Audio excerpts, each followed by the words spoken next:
Ons bereken finansiële aanwysers. Ek koop teen hierdie tyd, ken jy al 'n paar van hulle. Ek weet nie wie van julle leer uit jou kop uit nie, maar hoe meer jy dit gaan doen ook, die vraestel jy gaan doen en hoe minder jy gaan afkyk na die formules, hoe meer gaan jy dit leer.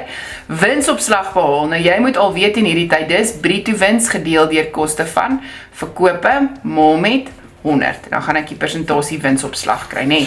So kom ons kyk, waar gaan ek hierdie inligting kry? Ek gaan dit kry in my staat van omvattende inkomste. Nou het hulle vir ons die bruto wins gegee, hulle het 4.3 miljoen. So kom ons skryf dit so lank in. 4.3 miljoen. Het hulle vir ons die koste van verkope gegee? Hulle het nie. Maar hoe kry ek die wins nou weer? Ek sê verkope minus koste van verkope. So stem jy saam, as ek gaan sê verkope minus my bruto wins, gaan ek kry my koste van verkope. Maak dit vir jou sin? So verkope minus koste van verkope gee vir my bruto wins. So as ek my koste van verkope soek, kan ek mos maar net sê my verkope en my bruto wins by mekaar afgetrek, dan gaan ek my koste van verkope kry. So ek gaan sê my 1.29 miljoen minus my bruto wins van 43000. Okay. En dan gaan ek my verkope kry, en my verkope is dan 4300 gedeel deur 8600000 maal met 100 en dan kry ek 'n winsopslag van 50%. Okay. 4-proefverhouding is volgende.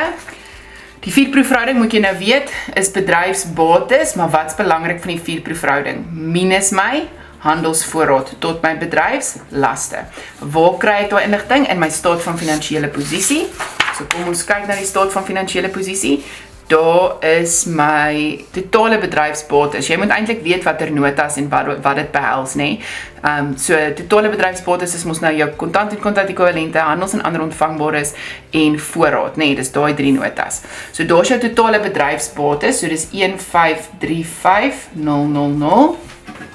1535000. Nou moet ek my voorraad aftrek. Nou daar het hulle vir ons voorraad apart gegee. 555500. Okay. En dan moet ek dit sê tot my bedryfslaste. Nou hulle dit ook vir ons gegee. 653123. Wat jy ook moet weet is, dit is jou handels en ander betaalbares, dit is jou oortrokke bank, dit is jou korttermyn lening, aandeelhouers vir dividende is daar ongesluit, SAID inkomstebelasting, as dit krediet is dit ongesluit, so onthou dit. Okay. Daai nou maak ek hom 1, so ek deel hom deur homself, dan kry ek 1, en aan hierdie kant gaan dan die totaal wees 979500, so ek gaan sê 979500, ook gedeel deur 653000, en dan kry ek 1,5, so dit gaan wees 1,5 tot 1, so hulle is liquied, nee, want hulle het meer korttermyn bates as wat hulle korttermyn laste het. Dan vra hulle vir ons die netto batewaarde per aandeel. Jy met hierdie ouens moet jy ken. So dis eintlik 'n super maklike een. Dis jou totale aandeelhouers ekwiteit gedeel deur jou aandele.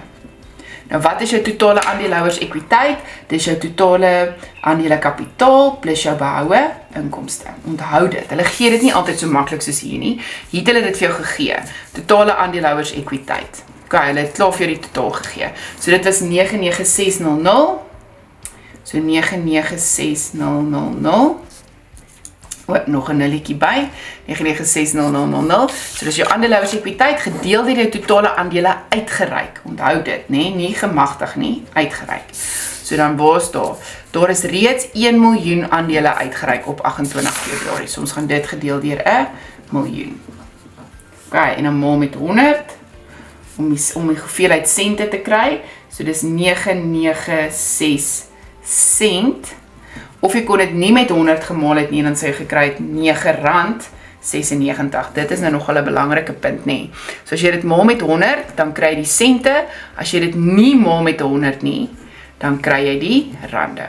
So ons netto batewaarde is R9.96. Dit beteken dit is wat ons ons aandele kapitaal werd is. So as ons aandele wil verkoop vir meer as dit, dan sal dit goed wees, nee, dan verkoop ons die aandele vir meer as wat dit werd is.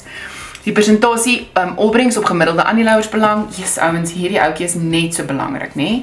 So dit gaan wees hy totale kapitaal aangewend, persentasie opbrengs op totale kapitaal aangewend. So hierdie gaan wees netto wins na belasting. Okay, en ek gaan dit deel deur jou gemiddelde aandeelhouersbelang of aandeelhouersekwiteite. Nou weer eens, wat is aandeelhouersekwiteite? Dis aandele kapitaal plus jou behoue inkomste van die 2 jaar bymekaar getel en maal met 'n half, nee. Dis eintlik hoe jy dit doen. So netto wins na belasting gaan ek kry my staat van omvattende inkomste, daar gee hulle vir jou. Partykeer gee hulle die netto wins voor belasting en jy moet die belasting nog aftrek. So dis 612, want hulle het klaar die belasting afgetrek, 612.000.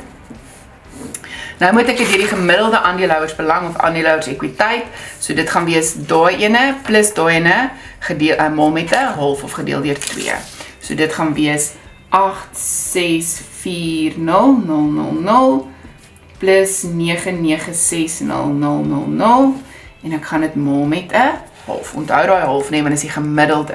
En dan onthou om te maal met 'n 100, dan is dit persentasie. So en als daar persentasies moet jy maal met 100. Dis 6,6%. Okay, so die opbrengs op gemiddelde aandeelhouersbelang is 6,6%. Okay. So dit is net basiese, geen teorie nie, net die spesifieke bewerkings en aanwysers. So onthou om te weet, veral netto batewaarde per aandeel, opbrengs op gemiddelde aandeelhouersbelang, persentasie, opbrengs op kapitaal aangewend, fee profiling vra hulle baie keer, maar nie so baie nie, maar jy doen hom al baie, so jy behoort om teen hierdie tyd te ken, dividende, VPA en DPA, verdienste per aandeel, dividende per aandeel, hulle hou daarvan om dit ook te vra. Okay, die volgende vraag is nou weer meer korporatief, is vertolking van die finansiële inligting, so dis nou al die teorie vraag, okay, en dis 'n volle 35 punte, dis nogal baie punte.